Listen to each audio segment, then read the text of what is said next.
우리가 지금 AI라는 것을 너무 지나치게 두려워하고 있는 건가요? 아니요, 두려워해야 돼요. 특히 AI가 오면 평균치를 가져가요. 옛날에는 튀지 마였잖아요. 지금 가운데 있으면 죽어요. 그러면 내 직업만큼은 건드리지 않았으면 하는 마음도 있거든요. 희망이죠. 대체가 안 되기를 바라는 거는. 그 대체될 수 있는 직업의 특징이 있습니까?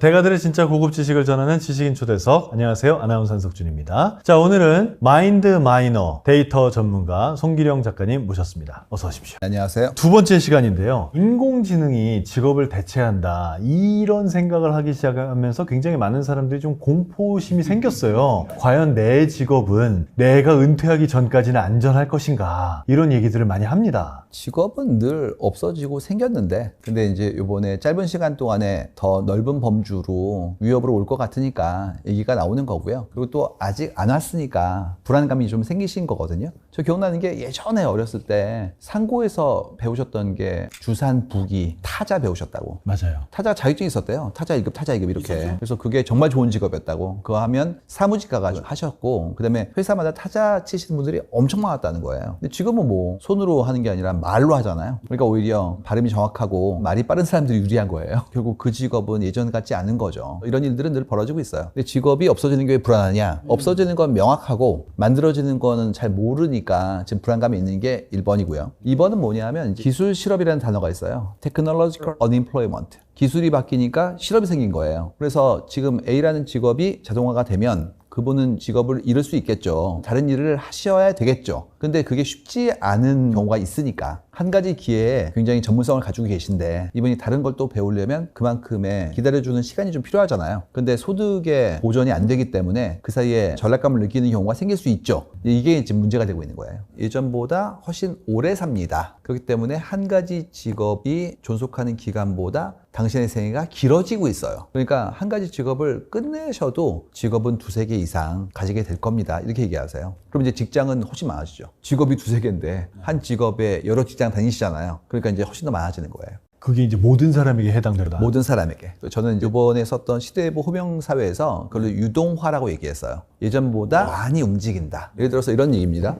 예전에는 어떤 일을 부탁하려고 그러면 우리 회사에 들어오세요 했잖아요. 요즘 그렇지가 않고 탤런트 공유 플랫폼이라고 있어요. 이런 일 도와주세요. 네. 그럼 이제 해주시죠. 그 다음에 이 유동성이 커지면 사람들한테 이렇게 얘기합니다. 고용하기 전에 한번 발을 맞춰보시죠. 옛날에는 들어오신 다음에 아우 일을 못하시는데 어떡하지? 이런 얘기였어요. 네. 지금은 한번 우리 프로젝트 한번 해보고 결과가 좋으니까 저희 회사에 오시겠어요로 가는 거죠. 프리랜서 건으로 한번 해보고. 그렇죠. 그래가지고 일해보겠습니다. 움직인단 말이에요. 그럼 예전보다 움직이는 속도가 빨라졌죠. 그러면 A 회사가 B 회사에서 움직이는 분이 계시면 누군가를 모셔와야 될 거 아니에요. 끝도 없이 되니까 속도가 점점 빨라지는 거예요. 예전에 그게 안 됐던 게 아무도 안 움직인 거였어요. 아무도 안 움직였죠. 교착 상태. 일단 들어가고 나면 뭐 내가 여기서 인생이 끝날 때까지 있는 거니까. 근데 지금 그렇지가 않고 경력직 채용이 훨씬 더 늘었어요. 그러면 이제 그만두는 일, 새롭게 오시는 일이 심상해지는 거예요. 흥미로운 거는 좀 유력한 기관에서 정년을 마치지 못한 분들이 그만뒀을 때 우리 썼던 표현이 뭐였냐면 옷을 벗는다는 거였어요. 그거는 어떤 거였냐면 애도의 표현이었죠. 약간은 안 좋은 의미. 그렇죠. 지금은 그렇지가 않고 그만두셨네. 그러면 더 좋은 데 가시겠네. 혹은 새로운 경험 하시네. 이렇게 얘기하죠.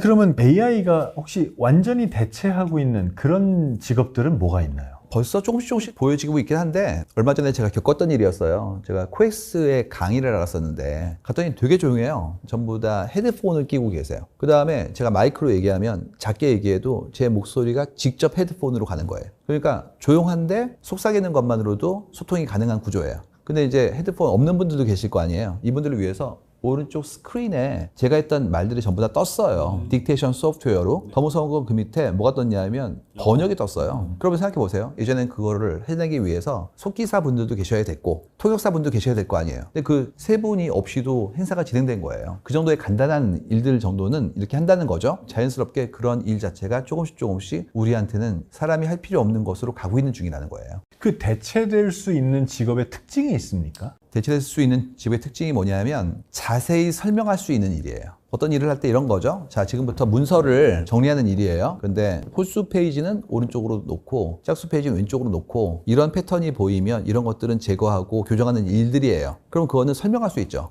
설명할 수 있으면 A한테 설명할 수 있어요. AI가 그런 거는 설명을 들으면 할 수 있다 이거군요. 그렇죠. 그럼 가르칠 수도 있고 명령을 내릴 수도 있죠. 그럼 그거는 그 친구가 알아서 하는 거예요. 설명이 명확하면 명확할수록 대체가 된다는 얘기네요. 그렇죠. 미국에서 나왔던 얘기 중에 법률가들이 대체된다 이런 얘기도 있지 않습니까? 그런 언어를 쓰는 쪽이 먼저 나온다는 게 지금의 생성형 AI로 나온 혜택의 그늘이라고 얘기하는 거예요. 이유가 언어로 잘 규정돼 있고 그 안에 규칙이 섬세하고 무엇보다도 쌓인 정보가 많은 게 판례부터 워낙 많은 정보가 있기 때문에 러닝할 수 있는 부분이 있고 결정적으로 그분들의 보수가 높아요. 대체할 니즈가 있다는 얘기군요. 그렇죠. 그래서 혁신이라는 게 흥미로운 게 어렵고 그 시장의 크기가 큰 쪽부터 혁신이 와요. 예를 들어서 어떤 기술이 있는데 이건 쉬워요. 근데 그 일을 통해서 얻을 수 있는 혜택이 작으면 기술을 넣을 이유가 없는 거예요. 투자 대비 효과가 없으니까. 그리고 자꾸 이 일이 어려워요. 근데 그 일을 성취하면 엄청난 혜택이 오는 것들이 있죠. 핵융합 이런 거, 뭐 전고체 배터리 이런 것들. 이런 것들은 기술은 되게 어려운데 하는 순간부터 인류 혜택이 크기 때문에 많은 사람들이 혜택을 볼 수 있죠. 거기에는 R&D가 깊게 들어갑니다. 그래서 시장의 크기가 커야지만 그쪽에 많은 혁신의 동인이 생기기 때문에 그쪽이 오히려 더 어떻게 본다면 좀 위험할 수 있는 산업이라고 볼 수가 있어요. 그러니까 법률 같은 경우에는 이미 쓴 자료도 많겠다. 그분들이 연봉도 높겠다. 대체됐을 때 얻어지는 경제적인 효과도 크겠다. 그러면 대체될 가능성이 많다. 이런 거네. 굳이 얘기하자면 법률가와 함께 일하는 많은 분들의 수고가 줄어든다. 예를 들어서 예전 같았으면 필요한 정보들을 모아서 정리하는 것들도 엄청나잖아요. 뭐 주고받은 이메일들이 막 10만 건이에요. 근데 그게 송사의 증거로 쓰여요. 그럼 그거 정리해야 될 거 아니에요. 이런 것들은 예전에는 전부 다 사람이 했으니까 비용이 엄청났는데 이젠 그렇지가 않고 쉽게 소프트웨어 힘을 통해서 할 수 있으니까 전체 수임의 단가가 줄어드는 거죠. 그러면 환자들의 하나하나의 케이스를 봐야 되는 의사들도 마찬가지 케이스입니까? 그러니까 규칙으로서 정리될 수 있고 측정을 기반으로 그것이 나오는 결과들인 경우에는 많이 도움을 얻죠. 지금도 진단 관련한 소프트웨어들도 존재하고 그다음에 방사선과 의사 선생님들 같은 경우에도 판독에 대한 부분들의 AI 도움을 얻는 경우도 많이 나오고 있거든요. 그래서 많이 도움을 주기 때문에 전체 스루풋이 좋아지는 거예요. 그거는 이분이 하는 일들을 돕는 사람이 늘어나는 거죠. 다시 말하면 의사 한 명이 처리할 수 있는 데이터 양이 늘어나는 혁신적으로 거예요. 늘어나겠네요. 네. 그래서 이제 그 부분이 더 깊은 진료가 가능하도록 만들어주는 거예요. 어쨌거나 그러면 의사 한 명이 처리할 수 있는 데이터 양이 늘어나고 데이터의 깊이가 늘어나고 진료의 수준이 올라가고 이 얘기는 전체 파이를 보면 필요한 의사의 수는 줄어든다는 뜻이지 않습니까? 같은 일 한다고 했을 땐 그렇죠. 근데 우리들의 욕망이라는 게 그렇지 않고 그 다음에 뭘 보냐면 좀 더 나를 위한 진료와 진찰과 처치에 대한 부분들을 요구하기 시작합니다. 그쪽으로 이제 더 시작하는 거예요. 유전체도 보고 가족력도 보고 여러 가지의 증상을 합쳐가지고 이분만을 위한 투약이라든지 치료에 대한 부분까지 이제 깊게 들어가는 겁니다. 그러니까 의료 서비스 자체가 깊어져요. 발전하겠군요. 네, 계속해서. 아나운서 뉴스는 대체되겠네. 이미 좀 대체되는 케이스가 근데 사실 그것도 마찬가지예요. 그러니까 아나운서가 뉴스를 주시지만 앵커로서 역할을 수행하시면서 나온 분들과의 소통을 하고 시청자들로부터 반응을 얻은 다음에 본인의 의견을 넣는 경우도 있잖아요. 이 경우에는 절대 대체되지 않고 스크립트를 읽는다. 그런 기능에 대한 부분들은 이미 시도들이 나오고 있죠. 코스트로 가는 거냐 퀄리티로 가는 거냐 거기에 대한 어떤 싸움 같은 거거든요. 그렇기 때문에 각자는 어떻게 하냐면 그 이상의 부가가치를 만들려고 노력하고 있어요. 목표가 대체가 아니잖아요. 목표는 의미로 가는 거기 때문에 내가 그 의미만큼을 더 부가하려는 노력을 하고 있는 거예요. 그럼 정말 재밌는 게 그 많은 사람들이 우리 인생을 살면서 가질 수 있는 여러 가지 목표 중에 돈도 큰 목표니까 돈을 많이 버는 직업을 갖고 싶어 하지만 돈을 많이 버는 직업일수록 AI에 대체될 가능성이 올라가겠네요. 그래서 유명한 얘기가 있는데 미국에서 나왔던 조사 중에 하나였어요. 어떤 사람이 돈을 잘 버느냐 그런데 내용이 뭐냐면 이거였어요. 재미없는 직업. 재미있는 직업은 많이 차린대요. 결국에는 경쟁이 치열해서 힘들어요. 두 번째는 나름의 방식대로 참여자의 숫자가 좀 줄어드는 것들이 있대요. 라이센스를 기반으로 하는 거, 뭐 주류 도매업 이런 거. 이런 거는 개수가 정해져 있기 때문에 경쟁이 좀 희박하다. 세 번째가 제일 중요한 게 돈이 안 되는 직업이에요. 이유가 돈이 잘 되는 직업은 큰 기업이 들어온대요. 그렇기 때문에 오히려 돈이 적당히 되는 게 좋은 거지 많이 되는 건 무한대 경쟁이에요. 이런 얘기가 있습니다. 그 적당히 되는 게 뭔가요? 대기업이 들어오지 않을 만큼 정도의 사이즈인 거. 대기업이 좋아하는 사이즈가 있잖아요. 몇 백억, 몇 천억 이러면 이제 큰 기업이 좋아할 사이즈잖아요. 경상비, 부가비가 있으니까. 그러니까 내가 좋아 보이면 그도 좋아 보이고 그러면 싸우다가 보면 어느 순간인가 마진은 극한이 된다. 이런 얘기예요. 참 인생은 정말 쉬운 게 없습니다. 경쟁 때문에 그래요. 그런 얘기 있거든요. 뛰어야 된다고. 자리를 유지하고 싶으면. 옆에 친구가 뛴다고. 그러면 AI가 이렇게 좀 우리 사회의 많은 부분을 대체하더라도 내 직업만큼은 건드리지 않았으면 하는 마음도 있거든요. 어떤 직업이 대체가 안 될까요? 희망이죠. 대체가 안 되기를 바라는 거는. 근데 그래도 확률이 높은 걸 생각한다면 사람을 만나는 직업은 좀 안전한 편이에요. 상대가 사람이어야 하는 직업들이 있어요. 안온감을 느끼고 정서를 교환하고 싶어하고 그에게 의지하고 싶어하는 쪽들은 사람이 필요해요.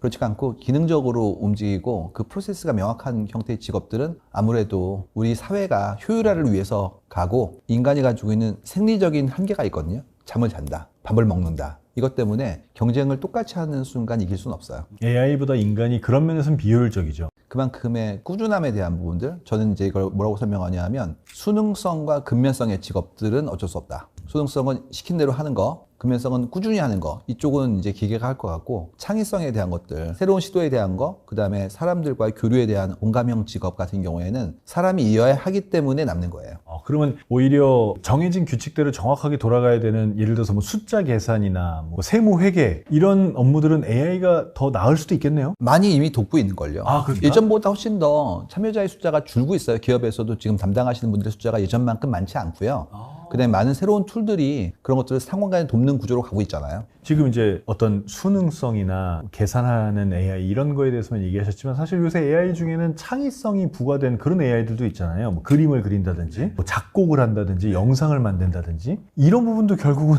인간의 능력을 침해당하고 있는 거 아닌가요? 그러니까 이제 기능적으로 상대가 이것을 즐기고 느끼기 위한 것들을 만들어내는 것이냐, 그게 아니라 나의 예술적인 형태의 영감을 느꼈던 그런 감정들을 표현하기 위해서 그런 형태의 매질을 사용하는 것인가로 분리될 것 같거든요. 그래서 기능적인 거라면 이런 거죠. 뭐 제가 운동할 때 듣고 싶은 음악이에요. 템포가 일정하고 그만큼의 제가 좋아하는 선호를 기반으로 가요. 그건 AI가 만들더라도 저한테 기능적으로는 오죠. 그렇지 않고 인생의 중요한 결정을 하기 위해서 제가 그 작곡가가 가지고 있던 생애에 대한 관점하고 그에 치열했던 인생을 기반으로 생각하고 싶은 거면 사람이 있어야 되는 거죠. 그래서 예술이라는 것을 어떻게 정의할 것이냐, 창의성에 대해서 어떻게 우리가 인정할 것인가에 따라서 그 층위가 달라지게 됩니다. 우리가 감동하는 이유가 그가 했던 족적으로부터 발전의 단계들의 치열함을 인식했기 때문이거든요. 사람이 제거될 수가 없는 분야이기 때문에 결국에 거기에 내러티브에는 인생이 들어있는 거예요. 그러면 정말 대체되지 않는 거는 정말 사람을 대면해서 해야 되는 직업들, 예를 들면 식당에서 우리가 사람을 접객하는 사람들, 또 어떤 게 있을까요? 그것도 마찬가지인데요. 최근에 로봇이 서빙하는 레스토랑들이 나오기 시작했거든요.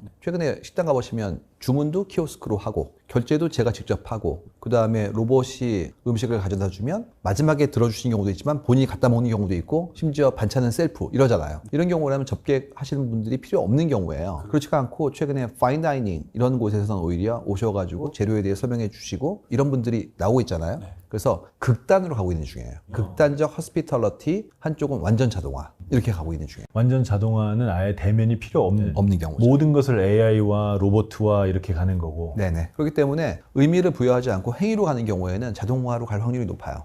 그러면 직업으로 얘기할 수가 없네요. 업으로 얘기해야 될 거예요, 이거를. 당신이 주장하고 추구하는 바가 어떤 것인지, 나의 본질은 어디에 있는 것인지를 밝히고 그 업에 맞는 일들을 직업으로 만들어 나가는 거죠. 그렇기 때문에 기술을 계속 변화하는 거예요. 근데 그때 필요한 건 어떤 거냐면 그 기술을 내가 어떻게 습득하고 적응할 것인가의 문제죠. 예를 들어서 펜글씨 쓰시던 분이 지금도 남아있을 수가 없죠. 이유가 전부 다 워드 프로세서부터 시작해서 AI로 움직였으니까 이제는 그런 걸 쓸 수 있어야 돼요. 근데도 불구하고 나는 못해. 그 다음에 엑셀은 김대리. 그러면 이제는 생산 과정에 참여가 안 되는 거예요. 그래서 이미 우리는 그런 일을 겪고 있는 중이고 여기에 AI처럼 더 범용화되고 더 지능적인 것들이 또 나왔다는 얘기예요. 특히 AI가 오면 가운데를 가져가요. 미디엄 밸류를 러닝한다고요. 그래서 예전에 뭐였냐면 그냥 가운데 있어였어요. 지금 가운데 있으면 죽어요. 그 얘기를 좀 더 정확히 해주시겠어요? 가운데를 가져간다는 게 무슨 말이죠? 평균치를 가져가요. 러닝할 때 사람들이 이런 일을 많이 했구나. 그러면 중첩되는 부분들을 가져간다고요. 그래서 사람들이 가장 많이 얘기했고 관심을 가졌고 빈번하게 얘기했던 중간치를 가져가요, AI가. 엔트로피를 본단 말이에요. 그 안에 들어있는. 그중에서 연관도가 높은 부분들의 단어를 만들어내는 시스템으로 돼 있어요. 그래서 사람들이 많이 얘기했던 것들, 중간에 있던 것들을 주로 AI가 가져가는 거예요. 옛날에는 튀지 마였잖아요. 지금은 가운데 있으면 죽어요. 그래서 오히려 본인이 끝까지 가는 부분들을 어떻게 할 것인가를 바라봐야 되고 무엇보다도 끝까지 가는 게 본인의 몰입을 형성하기 때문에 내 삶의 만족감과 그 성취감이 커지니까 그렇게 가는 것이 옳다는 거죠. 그럼 우리가 지금 AI라는 것을 어떻게 보면 너무 지나치게 두려워하고 있는 건가요? 아니요, 두려워해야 돼요. 옛날에는 그게 그냥 글씨를 쳐주는 수준이었는데 글을 쓰기 시작했기 때문에 문제가 된 거예요. 그러니까 단순히 나의 수고로움을 덜어주는 정도의 레벨이 아니라 때로는 나랑 대화가 가능한 정도의 수준으로 올라갈 것으로 유추되고 있기 때문에 같이 일을 했는데 나눈 거죠. 엑셀은 이분이 하시고 파워포인트는 이분이 만드시고 이분이 초안을 만드시고 이런 식으로 같이 일을 했었단 말이에요. 이제 그렇지가 않고 생각을 해보자고요. 우리가 어디로 향하는지. 이유가 옛날에 뭐였냐면 정리하고 그걸 가지고 문서화시키는 것만으로 직업이 된 거예요. 이제 그렇지가 않고 그런 일들은 전부 다 기계가 해요. 지금부터 생각을 같이 해야 된다고요. 그러면 전부 다 생각할 수 있어야 될 거 아니에요. 그 충의를 생각하는 사람은 남는 거예요. 완전 옛날 같으면 사장님이 하던 생각을 해야 된다는 얘기네요. 모든 사람이. 그래서 모든 사람이 사장님이 됩니다. 그게 이제 극단적으로 가면은 드디어 그 사람이 자체가 브랜드가 되는 거예요. 협업을 더 도운 거예요. 예전보다. 그러니까 협업으로서 연결되는 건 타자와 내가 협업하기 위해서 내가 무엇인가를 끝내줘야 될 거 아니에요. 완결성을 가져야 되죠. 그러면 그 완결성을 가진 사람들은 대등한 거래를 원할 거 아니에요. 그만큼의 가치에 대해서 온전히 보상받고 싶어지죠. 그러니까 모든 걸 내가 하고 모든 걸 내가 가져가는 형태의 구조를 만들려고 하는 거고 이게 완성되면 드디어 완성된 자아가 하나 남는 거죠. 첫 번째 책 핵게니시에 썼던 얘기 중에 하나가 뭐였냐면 이거였어요. 어떤 직업이 좋을까요? 그러면 대체되지 않는 직업이요. 그것도 있죠. 그것보다도 경쟁이 좀 덜한 직업이요. 이유가 경쟁이 너무 세면 지속적으로 계속 혁신을 해야 되겠고 경쟁이 너무 세면 가격을 낮춰야 되겠고 그러다 보니까 나한테 들어오는 돈이 적어지는구나 이걸 알게 된 거예요. 거꾸로 보수가 크고 사회적으로도 선망받는 직업들은 참여자가 느리니까 그만큼 힘들어지게 이걸 알게 된 거죠. 그래서 생각했던 게 뭐였냐면 그러면 제일 좋은 건 근근히 먹고 사는 거네. 나쁘지 않아요. 어느 경우냐면 내가 그 일을 좋아하면 일이 좋았잖아요. 생계가 되죠. 그렇기 때문에 보수가 좀 적더라도 충분히 그만큼의 만족감을 느낄 수 있잖아요. 가장 문제가 뭐냐면 근근히 먹고 사는데 내가 그 일을 싫어할 때예요. 그러면 정말 일을 너무 힘들게 했는데 거기에 대한 보수나 처우가 안 좋아요. 그럼 거기 너무 어려운 일이 벌어지죠. 근데 실제로 데이터 속에서 보여지면 경력이 좀 있으신 분들 중에서 새로운 채스를 얻으신 분들이 그런 형태의 창업에 많이 들어가시는데 근근히 먹고 사는 경우도 어려운데 일도 되게 힘들어요. 유행하는 창업 보세요. 심지어 자본을 넣고 있는데 머릿속에 막 떠오르시잖아요. 이게 어떤 거냐면 이런 거예요. 힘드시군요. 이거 하시면 잘 돼요. 이거 어렵지 않나요? 쉽게 할 수 있어요. 교육받으시면 일주일 만에. 그러면 나만 하겠습니까? 다 하지. 그래서 굉장히 많지 않습니까? 그렇죠. 바로 그거예요. 그래서 쉬운 건 하면 안 돼요. 이유가 다른 사람도 할 거니까. 근데 그 어려운 걸 어떻게 해요? 그러니까 좋아하는 일을 해야죠. 좋아하는 일을 하면 오래 하고 잘할 수 있으니까. 지금 이슈가 뭐냐면 성취의 결과만 탐하고 있는 거예요. 나는 편하게 살고 싶고 거기에 따르는 보수가 높길 바라요. 근데 과정은 나한테는 안 중요해요. 그럼 어느 순간인가 쇼코스 찾는 거예요, 자꾸. 그렇지가 않고 난 내가 좋아하는 일을 묵묵히 했어요. 하다 보니까 축적이 됐어요. 사람들이 인정을 하겠죠. 이 경우에는 진정성이 있는 게 내가 좋아하는 일이었잖아요. 근데 이번에 제가 호명사에서 했던 가장 중요한 발견은 뭐였냐면 이거였어요. 옛날에는 그거를 시장을 보호했어요. 어떻게 보호했냐면 선발이라는 걸로. 예를 들어서 아나운서 공채는 몇 대 1이었습니까? 저희 때 3,200명이 지원했었죠. 네. 11명 뽑았죠. 300대 1을 뚫으신 거예요. 그러면 이제 이렇게 영예를 갖고 그만큼의 기회를 얻고 사랑을 받았으니까 굉장한 수준의 행운이신 거죠. 물론 실력이 전제가 되지만. 근데 나머지 3,000분은 지금 어디 계세요? 그러니까 너무 슬프잖아요, 그게. 근데 지금 어떠냐 하면 방송을 좋아하세요? 유튜브를 하세요. 그 다음에 올라가요. 계속해서. 그래서 사람들이 더 좋아해. 그럼 어느 순간에 자기 코너를 가지고 진행하시는 분들이 뭐 팟캐스트, 유튜브 되게 많잖아요. 이분들은 예전에 그 언론고시라고 하고 있는 선발을 안 거쳤는데 기회를 얻으신 분들이잖아요. 그러니까 지금 사회가 너그러워지고 있는 거예요. 옛날에는 한 번 그냥 그날 하루에 건곤일척으로 결과가 잘 나오면 당신은 이번 생 훌륭함 아니면 어려워 이거였다고요. 지금 그렇지가 않고 사방에 굉장히 많은 경우가 있으니까 천천히 가세요. 지금 안 되면 내일 하는 거고 내일 하면 모레 하는 거고 이렇게 너그러워진 거거든요. 그럼 이제 즐거운 건 인입이 무한대가 됐기 때문에 누구나 혜택을 얻을 수 있어요. 공평하게 기회가 온 거죠. 다만 어려운 점 뭐냐면 옛날에는 들어오면 실수해도 다음에 잘하면 돼. 그리고 뭐 어차피 우리 몇 명 안 되니까 배분 골고루 이 프로그램도 하고 이런 식이었단 말이에요. 지금은 3,000명, 3만 명이 경쟁하고 있죠. 그렇기 때문에 꾸준히 상승해야지 중간에 멈추는 순간 사라집니다. 직업 안정성이 떨어졌네요. 그렇죠. 그 대신 기회가 공평해진 거예요. 어떻게 본다면 사회적으로 봤을 때는 후자가 낫지 않을까요? 왜냐하면 어떤 문제가 생길 수 있느냐. 전자인 경우에는 누군가가 그분을 평가한단 말이에요. 근데 평가가 공정한지에 대해서라면 우리는 생각이 많죠. 근데 지금 그렇지가 않고 대중이 판단하기 때문에 그분에 대한 판단이 훨씬 더 많은 분들에게 인정받았으니까 공정할 수 있고 게이트키퍼가 사라진 거예요. 자, 그럼 이건 20, 30대 얘기고요. 우리 은퇴를 앞둔 사람들 얘기를 해보겠습니다. 은퇴를 앞둔 사람들은 더 공포스러운 게 지금까지 20, 30년 동안 나는 할 수 있는 일, 해온 일이 한정적이란 말이에요. 그런데 AI가 생긴대요. 이놈의 AI가 어느 날 갑자기 내 일을 대체할지도 모르겠다는 공포가 있단 말이에요. 그렇다면 내가 대체되지 않으려면 어떻게 해야 됩니까? 새로운 것을 시도해 보겠다는 용기를 잃지 않고 내가 하고 있는 일과 관련되면 너무 좋고 아닐지라도 새로운 형태의 것들을 도모하는 작업을 지금부터라도 하셔야 돼요. 그게 얼마나 어렵습니까? 어려우니까 해야죠. 나한테만 오는 게 아니라 동시에 온 거예요, 지금. 어쩔 수 없이. 이게 어떤 분들한테는 먼저 오고 어떤 분들은 늦게 오는 게 있어요. 근데 이 경우에는 기술이기 때문에 지금 나온 지가 불과 몇 년이 안 됐어요. 그래서 지금 거의 모든 분들이 전부 다 초보자예요. 얼마나 좋아요. 스타트가 같은데. 어떤 거는 굉장히 늦게 출발하는 게 있잖아요. 그러면 나는 적응할 수 있을 만큼의 기회가 없는 상태에서 먼저 앞선 분들한테 내가 그만큼의 경쟁력을 못 가진다고요. 지금은 같이 시작했어요. 그러니까 지금이 시작한 초입이기 때문에 빨리 하셔라. 오늘 시작하면은 내가 제일 빠른 거네요? 그럼요. 또 한 가지 뭐냐면 이게 어떤 특정한 기술을 기반으로 만들어졌다고 해서 특정 기술만 쓰이는 게 아니에요.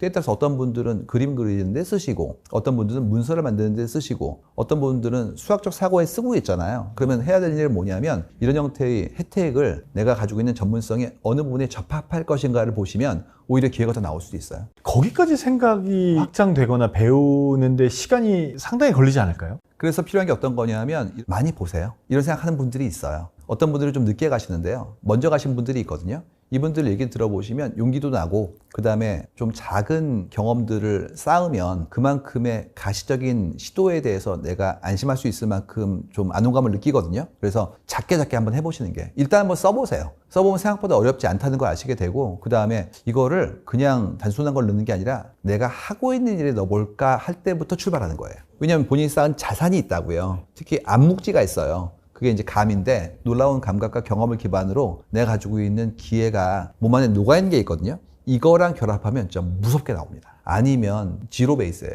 이게 진짜 어려운 건데요. 지금 내가 어떤 일을 하고 계신데 새로운 기술이 나왔어요. 내게 아니라 새로운 걸 시작하잖아요. 난 초보자죠. 그러면 내 수입이 급감해요. 그래서 그 이전 단계에서 내가 새로운 교육을 받고 새로운 일을 한 다음에 올라가기까지의 과정이 있는데 그걸 내가 감내하거나 사회에서 안전판을 제공해줘서 그만큼의 이연되는 부분들의 안전함을 줘야 되거든요. 둘 다 이제 쉽지 않잖아요. 그러니까 확률이 좀 높은 거는 하던 일을 확장하는 게 확률이 좀 높아요. 소득이 급감한다는 말 듣자마자 지금 머리가 갑자기 띵해졌습니다. 그것 때문에 창업을 많이 하세요. 그 소득만큼을 원하시잖아요, 당연히. 생활에 규모가 있으니까. 필요하거든요. 그렇죠. 네. 근데 문제는 모르는 일이기 때문에 처음에 그만큼의 소득이 나올 수가 없어요. 근데 그때 이제 창업이 들어오는 거예요. 투자하시고 그만큼을 하시면 리스크를 지셨기 때문에 기대 수익이 높지 않겠습니까? 얘기하는 거죠. 그래서 나오는 게 대부분 그렇게 나와요. 그런데 사실 직업이 우리나라에서 또 중요한 것 중에 하나가 아까 호칭이에요, 호칭. 만약에 내가 대기업에서 부장으로 은퇴했으면 내가 은퇴한 지 20년이 됐어도 나는 김 부장, 한 부장이거든요. 그게 너무 슬픈 게 그 얘기 하시더라고요. 퇴직자들 모임이 있는데 15년 지나도 김 부장이라 부른대요. 그러니까요. 네, 호칭에 대한 부분들은 연구하신 교수님이 계신데 고려대학교의 신지영 교수님, 전 세계 언어가 많이 있는데 그중에서 207개 언어를 분석을 해봤더니 7개 언어만 2인칭 대명사를 호칭으로 못 쓴다는 거예요. 한국어에서 2인칭 대명사는 당신이잖아요. 너 그러면 싸우자는 거고요. 당신 그러면 멱살 잡아야 돼요. 이런 이유 때문에 한국어에서는 상대편을 지칭할 때 2인칭 대명사를 못 쓴다 그러면 다른 호칭이 필요하다는 거예요. 그래서 나오는 게 명함을 주고받으면서 아, 부장님이시군요. 그러다 보니까 본인의 직함에 굉장히 신경을 쓰지 않을 수가 없는 거예요. 이건 되게 무서운 얘기죠. 더 나아가서 관계성도 있습니다. 예를 들어서 직함이 없는 분도 계시잖아요. 그러면 여쭤보는 게 몇 년생이세요? 맞아요. 그 다음에 형이네. 그 다음에 어떻게 됩니까? 대화가 공평하지가 않은 게 형이시니까 지갑을 여시고 그 다음에 형이 말씀하신 건 동의하지 않더라도 토를 달지 않고 이렇게 가잖아요. 그 순간부터 대등한 관계가 아니기 때문에 관계성 자체가 평균형을 이룰 수가 없어요. 근데 이게 끝도 없는 게 좀 더 가보면 여기까지 갑니다. 요즘은 안 그러는데 그렇게 불렀잖아요. 뭐 누구 아빠, 누구 엄마 이렇게. 맞아요. 그럼 그분은 이름을 잃으신 거예요. 물론 아이를 키우고 그 아이에게 나의 어떤 소중한 것들을 주는 건 소중한 행위죠. 근데 목표가 그 중에 하나일 뿐 그게 나의 삶의 전체는 아니잖아요. 근데도 불구하고 마치 본인의 역할을 양육에만 있는 것처럼 오도할 수 있기 때문에 그런 명칭은 옳지 않다는 거죠. 이번에 호명이라고 책 제목에 붙이신 이유가 이름을 불러주는 사회로 간다는 거를 발견했기 때문이에요. 왜냐하면 아까 얘기했던 유동화, 극소화 때문에 혼자 완성하고 있잖아요. 그럼 나중에는 조직이 내가 되죠. 그러면 내 이름 자체가 브랜드가 되기 때문에 그 사람의 이름이 그 사람의 모든 것을 표현할 수 있는 하나의 명칭이 되게 된다는 거예요.